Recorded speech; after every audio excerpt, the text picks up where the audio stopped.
Islam is one of the fastest growing religions in the world. This is especially true in America. However, it is the most questioned and the least understood. Some Americans are even under the impression that Islam is mainly a religion for immigrants. So, can you start off by telling us about the history of American Muslims, their origins, and the ethnic groups of the Muslim population in America? Yeah, very good.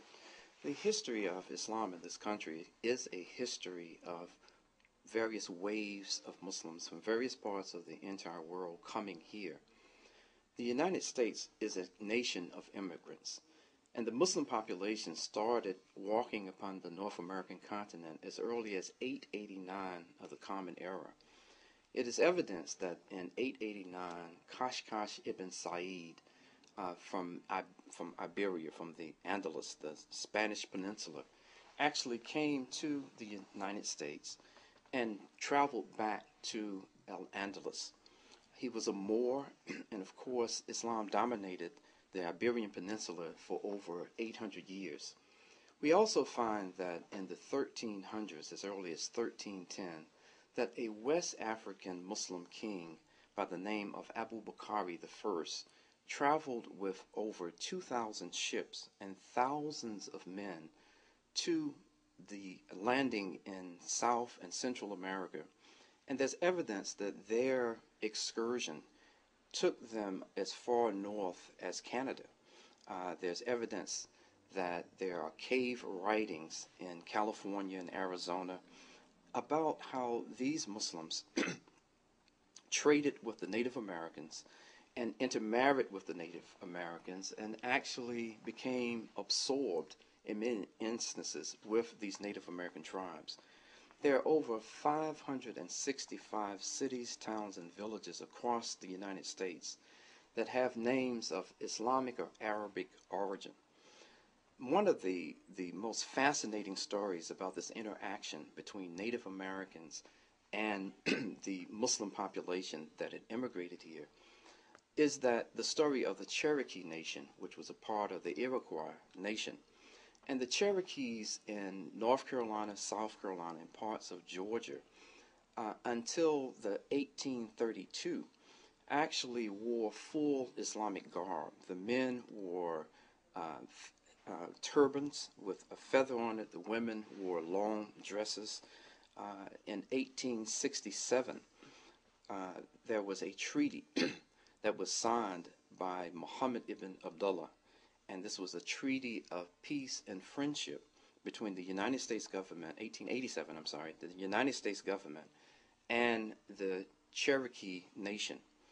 Throughout the history, the colonial history of this country, there's evidence, like with the advent of so many Muslims from West Africa coming into this country, there's evidence that Turkish and Mandinka African names and places were introduced into the Algonquin and Tuscarora and other Native American tribes. The Seminole tribe is also a very interesting phenomena with this interaction with African Muslims by the way of the dress of the Muslim, of the natives, as well as the practices of not eating pork and these kinds of things. I also want to point out that from the period of the transatlantic slave trade, at least 1 out of every 3 Africans who were brought into the Western Hemisphere, and particularly in the United States, were Muslim. And this has a long documentation, even in the mass media and popular culture. There is some evidence of this, but it's a very well kept and even suppressed bit and page of American history. You find that in movies, the miniseries that appeared in television in the 1980s here in the States called Roots, it was the story about an African Muslim by the name of Kunta Kinte, who maintained his practice of Islam throughout his ordeal as a slave in this country. Steven Spielberg in 1997 made a movie called The Armistead, and it captured the essence of a takeover of a slave ship by West Africans,